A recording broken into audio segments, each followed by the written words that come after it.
তরুণ প্রজন্ম, ছাত্রছাত্রী, প্রবাসী, ডাক্তার, আইনজীবী, সকল ধর্মের, সকল বর্ণের, সকল জাতির, শ্রমজীবী, পেশাজীবী সকল ভাইদের বন্ধুদের জানাই আসসালামু আলাইকুম। এই বাংলাদেশে এখন বসবাসের অযোগ্য হয়ে গেছে। ক্ষমতার দ্বন্দ্ব, ইসলামিক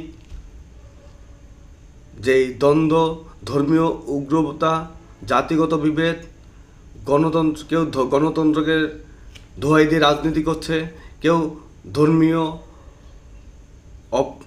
ধর্মীয় লেবাসে রাজনীতি করছে। এরকম বিভিন্ন লোভী স্বার্থপর রাজনৈতিক দলের নেতাদের কারণে আজকে এই দেশ ধ্বংসের দ্বার প্রান্তে পৌঁছে গেছে। এই দেশে এখন প্রতিদিনের ঘটনা, নারী নির্যাতন, ধর্ষণ, হত্যা, চুরি, ডাকাতি, মদ্যপান, এমন কোনো অপকর্ম নেই যে এই দেশের মাটিতে আজ না হচ্ছে।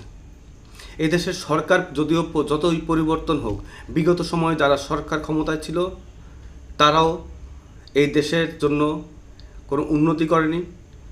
উন্নতি বলতে একটি জননাগরিককে নৈতিকতা, মূল্যবোধ, ধর্মীয় শিক্ষা দিতে ব্যর্থ হয়েছে, শিক্ষা প্রতিষ্ঠানকে ধ্বংস করেছে। আর মানুষের যে আশা আকাঙ্ক্ষার গণ অভ্যুত্থানের ফলে যেই সরকার এসেছে সেও ব্যর্থ। সে কিন্তু কোনো রাজনৈতিক দলের নেতা না। সে জনগণ ভেবেছিল হয়তো দেশটা পরিবর্তন হবে, কিন্তু জনগণের স্বপ্ন ভেঙে দিয়ে এই সরকারও ব্যর্থ হয়েছে। তার মানে বাংলাদেশের কোনো সরকার এই দেশের ভাগ্য পরিবর্তন করতে পারবে না। প্রিয় তরুণ প্রজন্ম এবং শিক্ষার্থী ভাই বোনেরা,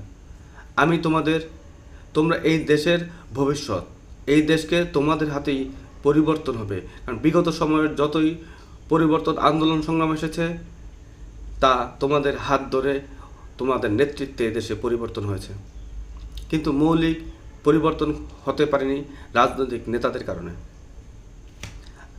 একটি দেশের মৌলিক পরিবর্তন করতে হলে সে